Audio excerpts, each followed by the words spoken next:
Good evening, everybody, and welcome to Evening Devotions. My name is Pastor Tim Mason. I'm the Associate Pastor at Incarnation Lutheran Church.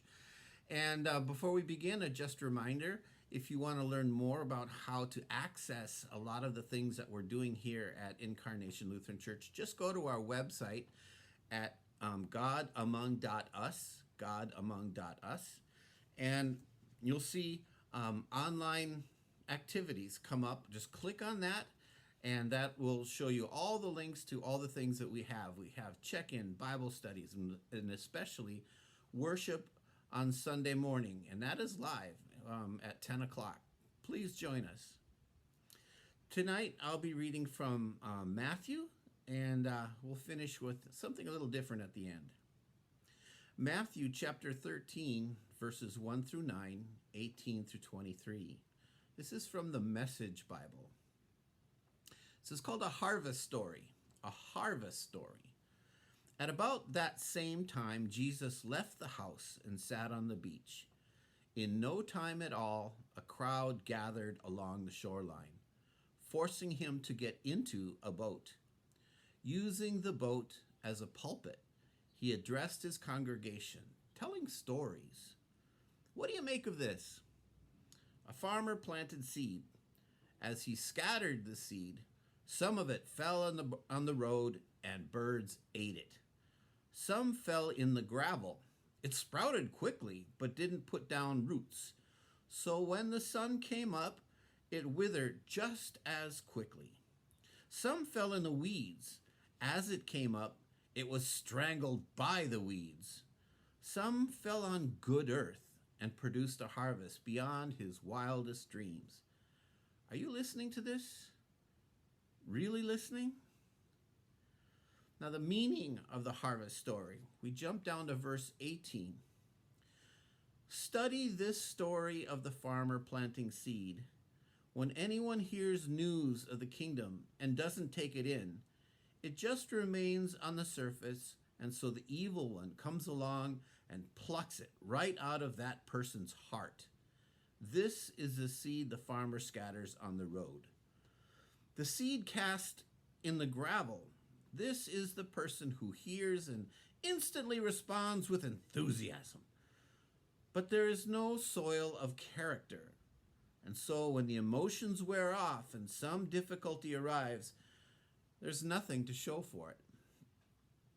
The seed cast in the weeds is the person who hears the kingdom news, but weeds of worry and illusions about getting more and wanting everything under the sun strangle what is heard, and nothing comes of it. The seed cast on good earth is the person who hears and takes in the news and then produces a harvest beyond his or her wildest dreams. I love those parables.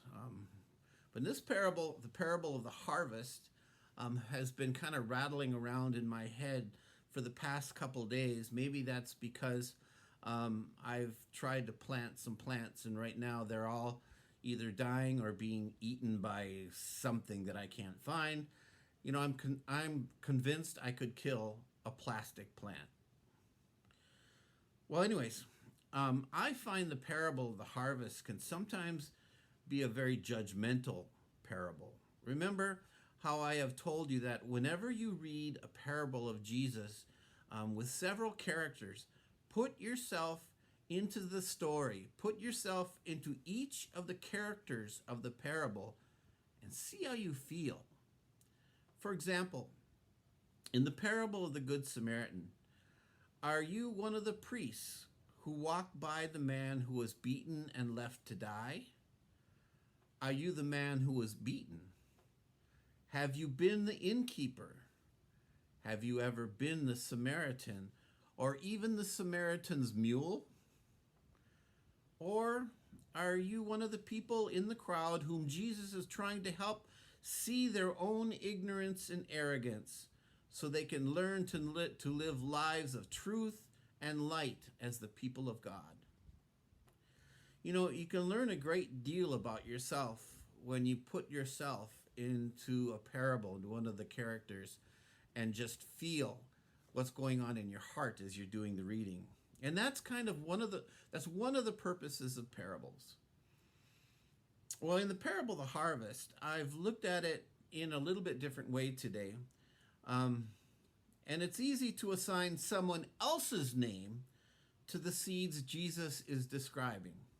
For example, yeah, I know the seed that landed among the gravel, full of enthusiasm at first, but because there was no soil of character, and when their mountaintop emotions vanished because they didn't like the color of the carpet or the taste of the wine or pews or chairs, he just split. And we've never seen him since. Oh, and such and such. She came to church. She seemed to learn so much about the abundance of God and how Jesus died for her sins. But as soon as she learned that giving of our time and money, or even something called tithing, is actually an important part of a faith life and an important part of our worship service, she got all tense and nervous. She began to think if she would have just enough faith, if she could just believe hard enough, God would literally give her anything she wanted. It seems she never understood that God had different wants and needs for her in order to strengthen her in her faith journey. She said she had different needs for herself. So she left the church and went to a church that preached what she wanted to hear. And, she still doesn't seem very happy. And then, have you heard about so-and-so? They've gone through a complete transformation.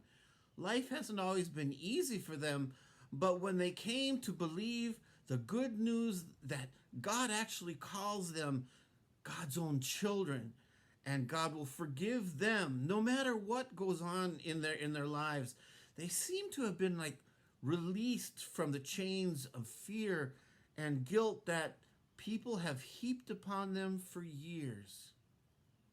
Even though they seem different from the majority, whatever that means, they have found welcome in our church by everyone.